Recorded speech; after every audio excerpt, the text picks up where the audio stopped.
উম্মতকে দুনিয়া থেকে সরাইতে চাইছে, দুনিয়ার লোভ থেকে। আজ আমরা জিন্দেগির মাকসাদ বানায় নিছি। জওয়ান বলেন, বুড়ো বলেন, আমি বলেন, আপনি বলেন, আমাদের জীবন শুধু দুনিয়া, অথচ আখিরাত, হাসরের ময়দান, কিয়ামত, পরকাল আমাদের দরজায় কড়া নাড়তেছে। প্রতিনিয়ত আমাদের সামনে যে মানুষগুলো মৃত্যুবরণ করতেছে, এরা যেন আমাদেরকে হাত নেড়ে নেড়ে, করা নাইরা নাইরা যেন বলতেছে, আখিরাতের দিকে যাচ্ছি, তুমিও আইসো। ঠিক না? এই জন্য কবর জিয়ারতের দোয়া আছে সালামের সাথে।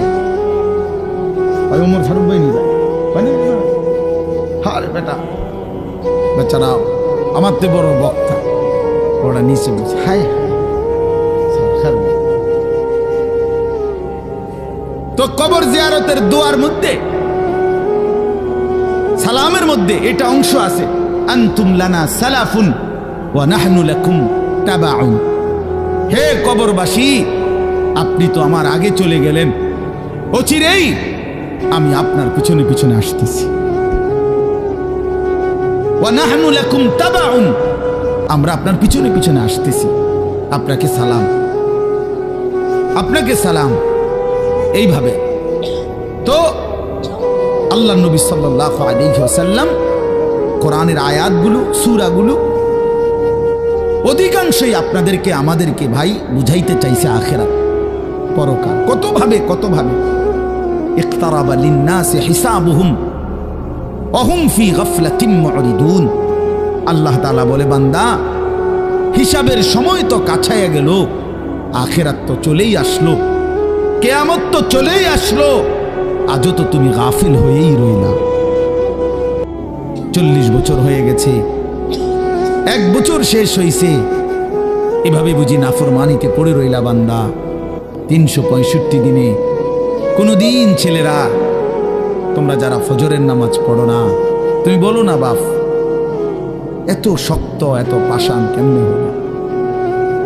1টা বছর কোনদিন ফজরের নামাজ পড়ো নাই, এত বড় নিকৃষ্ট জানোয়ার মুসলমানের বাচ্চা কেমনে হয় বলেন?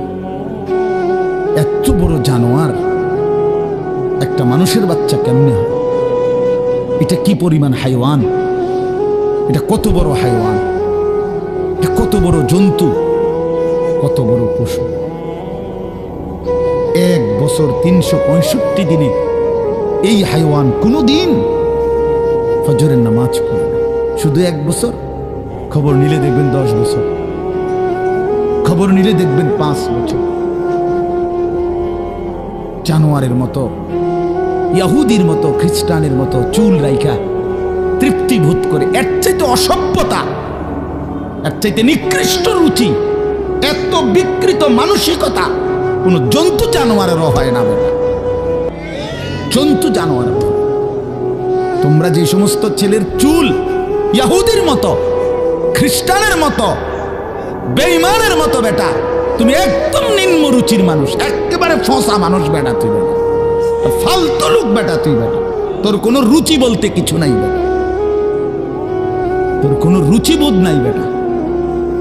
কার মতো মুসলমানের বাচ্চা হইয়া, মুসলমানের ঘরে জন্ম নিয়া বেটা, আল্লাহর আজান শুনলি, ডান কানে বাম কানে তোরে আজান দিছে, এক পবিত্র মা তোরে 2টা বছর দুধ পান করাইছে বেটা, কোন শরমে বেটা তুই ওই বেঈমানদের মতো চুল কাটলি বেটা? ওদের কোনো জাতপাত আছে বেটা? ওদের কোনো ইজ্জত আছে না সম্মান আছে? আল্লাহ তাআলা কোরআনুল কারীমে বলছে, ইন্নামাল মুশরিকুনা নাজাস। কোরআনের আয়াত কিনা? আল্লাহ বলছে সমস্ত মুশরিক নাপাক, নাজাসুন নাজাস। সমস্ত ইহুদি নাপাক, সমস্ত খ্রিস্টান নাপাক, সমস্ত হিন্দু নাপাক, সমস্ত বৌদ্ধ নাপাক, সমস্ত নাস্তিক নাপাক, সমস্ত মুরতাদ নাপাক, সমস্ত বেঈমান নাপাক।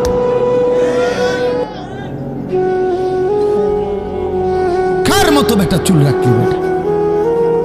কারে দেখে বেটা পেশাব করে পানি লস না বেটা? কোন সভ্য থেকে শিখলি বেটা? এটা কার থেকে শিখলি? জীবনে 2-4 অক্ষর পড়ালেখাও করো নাই?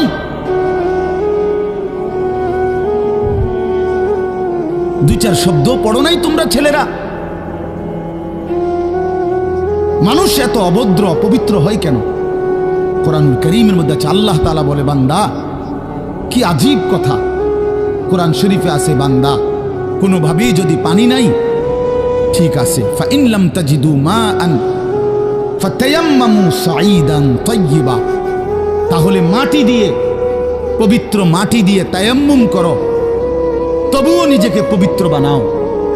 যদি বলি আল্লাহ পানি নাই, ঠিক আছে, তো মাটি দিয়ে হলেও পবিত্র হইতে হবে, এত তাড়াহুড়া কা?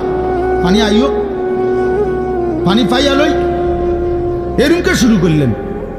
কোরআন শরীফের সরাসরি আয়াত, আল্লাহ তাআলা বলে, জানো, ওয়ালাকিন ইউরিদু লিইউতাহহিরাকুম, আল্লাহ বলেন আমি না আমার ইমানদার বান্দাকে সারাক্ষণ পবিত্রই দেখতে চাই।